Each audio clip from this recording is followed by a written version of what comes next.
Welcome to Pat's Cast, the unofficial Regina Pats podcast. I'm Matt. I'm Chris. This is our review for the Game 1 Memorial Cup. And for the 100th time, the Memorial Cup is underway here at the Brett Center. The Pats won the opening draw. They're quickly. High, can't find it. Thomas does. Left side for Sage and a shot. What a right pass save from Max. Bretling for Henrik. Now for Steele into the offensive zone. Steele carries in behind the Hamilton goal. Off the boards, left point high. Swap shot, right pass. Save. Pulls a rebound. Nick Henry with 32 seconds left from the first lead.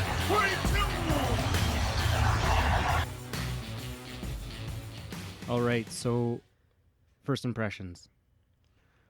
Slow start. Slow start. You could tell they've been off for 46 days. I thought, yeah, they looked not slow. They looked a little off, I think. I think what they did good in this 42 days, being an athlete, you know, when you take time off and you just sit there and do nothing, you lose your fitness. What I think they did good in this time off, and I could see it near the end of the game, I think their fitness and conditioning was up there.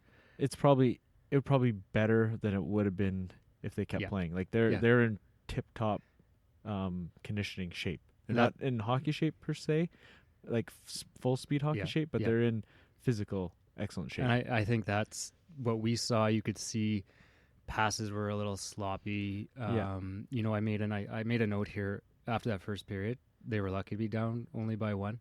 Yeah, even with the power plays. Like things were off. Their passing was off. But I think it was that conditioning and the health that kept them in this game, and eventually I think won it. Yeah, then it showed later in the game. They're clearly much better at the end. Yeah, they had the fitness to carry them, and that was one of the things that was drawing the penalties. Was they were keeping their legs moving, and it was just that extra stride or two that the other team had to hold or slash or hook or hold something, right? And that's what was drawing all those penalties. Yeah. Lineups, no Gabriel. Yeah, well, we know he's out for sure. He's Right. in a boot till He's June. in a boot, so it's not maybe as dramatic as we made it out to be. But nonetheless, he's out. Shame. That's a loss of a 20-year-old spot. But yeah, that's tough. But what are you gonna you do? have to deal with it, right? Steele and Hebig together. I know we've talked a little bit about this. I don't know. Steele looked good. Hebig had a few looks, but yeah, he hit the post on one. But I don't know. I mean, that top line was a top line, but the depth wasn't.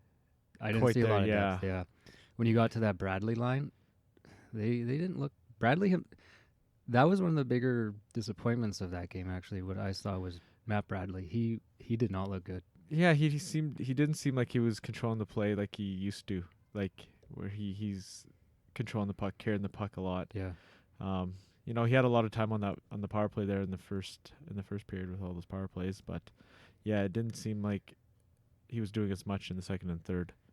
No, and who knows if it's nerves or whatever. I hope they pick it up for the game against the Teton tomorrow. And yeah, I'd like to see that second line get going. The first line played awesome. Henry, I'd never seen him. That was one of the best games I've seen him play. Yeah, he played this year. I was even before he scored the game winner. I was just thinking, man, this guy is shooting from everywhere. We're hearing his name a lot. It was a good game. He made one save. He made a beautiful save. Yeah, like he laid down and I think it hit him in the back. Like he went all out for blocking, and it was a save. It was going in the net. I'm sure. Do you know what I was thinking? I was thinking, if he's here next year, we might have not a bad leader here. Like he was really impressive. Yeah.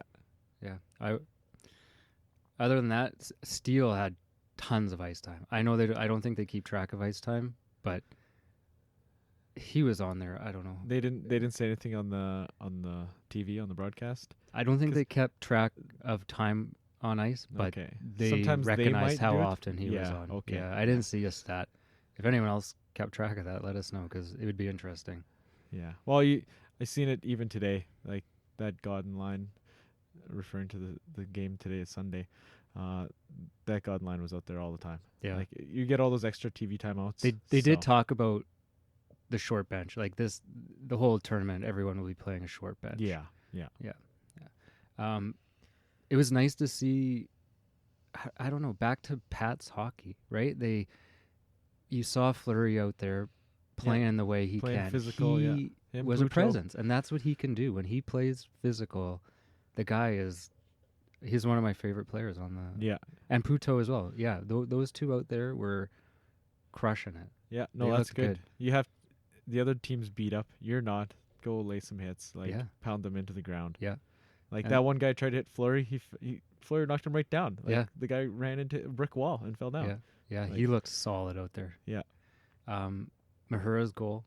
Yeah, I mean, that's his style, though. He's an end-ender, and he did it. It was nice. It was beautiful. Definitely. Yeah.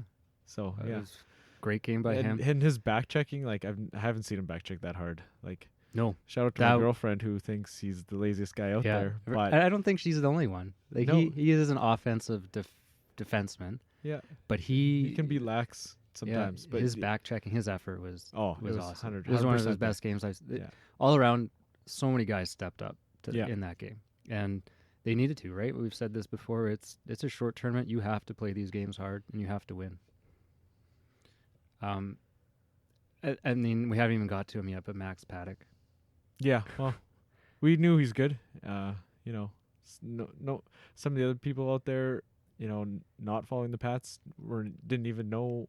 Well, they emphasized on the broadcast, rookie, no playoff experience, right into the Memorial Cup. Here you go. Yeah, this is his first playoff game. And he's played excellent. But why didn't he get a star?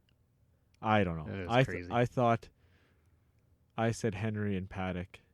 Yeah. And there's nothing wrong with Mahura's star either. No. My buddy standing beside me said Steele and Mahura, and I said Paddock and Henry, and so each of us called one, but stars I don't think matter to them or to anything really. Well, they did get a little. They did get a little gift. Do they get a little? Yeah, they do. Right on something. I'm not too sure what it is, but they get a little gift certificate or MasterCard. Anyways, as I was sitting there watching him play like that, I couldn't help but think, man, what if he was okay for the Swift Current series? Yeah. Could it have? You never know. Here we go. We're going to get another chance. Here we go. We're going to play healthy. Yeah. I don't know. Game tomorrow. What do you think about tomorrow? Well, it's we have the day off. The Tetons have to play back to back, so that's going to be tough on them. They do. That was a hard game they played today being Saturday. They came out. Swift was dictating the play today in the first period. They were being physical. They came out. The Tetons came out in the second period, and Captain Jeffrey Vale, he hit Sissons pretty hard, and then 10 seconds later, he crushed Steenbergen into the boards. And that Steenbergen hit, you may not have noticed, but he's out of the game in street clothes. This could be a serious injury for him. He went off the ice. He went directly to the bench, to the dressing room. He didn't. And I didn't think it was a dirty hit. He was a little off balance, and it was just the distance from the boards. He ended up. It was more hitting the boards than anything. Yeah. He just went into the boards kind of awkward, hit his shoulder, and it appears to be a shoulder injury. You know, it did. Yeah. We're not going to hear anything. No, they won't let us know. They got defenseman out with the flu. Yeah, Kahara. Yeah. So who knows how long he's going to be out? But this is what happens with playoffs, right? It's hard on your body. You wear down. You're prone to illnesses. But it seemed that Teton kind of took over that game, slowly started taking over the second and the third. Yeah. Their power play did not look good at all. They really struggled. They had one in the second period. They controlled it almost the whole 2 minutes in the zone, but they didn't really have a grade A scoring chance. No. But their penalty kill stepped up, and they scored 2 shorties. 2 shorties. Yeah. Unbelievable, right? Yeah. It was a bold strategy, like I said. Any other insights? What are you looking at for game on Sunday? I think we got to come out fast and physical. They're gonna be tired. They're gonna be tired. Yeah. So we gotta go at them. Use that conditioning. We've got that game under our belt. We had the rust shaken off. Yep. You know, so we gotta. Yeah, we were lucky to get through that first period. One goal against us. Boy, that was. What was it like being there? It was pretty good. Like, I don't think it was quite as good as, say, maybe the championship final last year, but the building unfortunately wasn't full, and yeah, it's not 100% Pat fans either. right. But yeah, it was pretty good. Okay. So, and today was it seemed like most of the Pats fans are cheering for Swift Current. Like it was pretty loud. Like I just don't get that. Yeah, I don't know. I don't know, but to each their own. I'm not cheering for them, but it was pretty loud again today, so that was kind of neat. But I guess I was cheering for the opposing team today.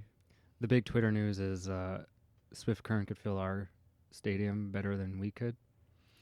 Well, there was more people at the game today than Friday night, so that's clearly Swift ponied up and came in and came to the game. But even Rod Peterson tweeted that he thinks they missed the mark on the ticket prices. Well, clearly, if you didn't sell out, then you did. You did. Well, when you look at next year's projections, it's what are they price. saying? Half the price of what we're paying this year for a full package. Yeah. So they do have a few more tickets to sell. It holds 10,500, but the half price is half price. Yeah. Like that's a lot. Yeah. Yeah. So you looked at the same thing with Windsor. The prices were, just a bit more than Windsor last year, and Windsor struggled as well. Mm-hmm. Selling. Well, I saw a graphic that it's just been steadily increasing, and then now the opposite. It's cut almost in half. So So maybe they realized, since Halifax just got announced that they got it, they obviously knew how the ticket sales were going here, and they seen what happened last year. So and then they released their price and go from there. So well, good for Halifax fans. I'm still looking at picking up a ticket maybe for. I think I could probably get one on the cheap for the O versus the Q. Can't imagine that'll be too hot of a ticket, but okay, game tomorrow. Fan breakfast tomorrow as well. Sunday. Yeah. We'll be there. You guys probably won't recognize us, but we'll be there. Anyways, so it should be good. You guys should check that out. And the evening things, are you heading to any of those? I think no, I'm not doing the Celebration Zone. I'm gonna check out the free stuff maybe on Monday, the holiday.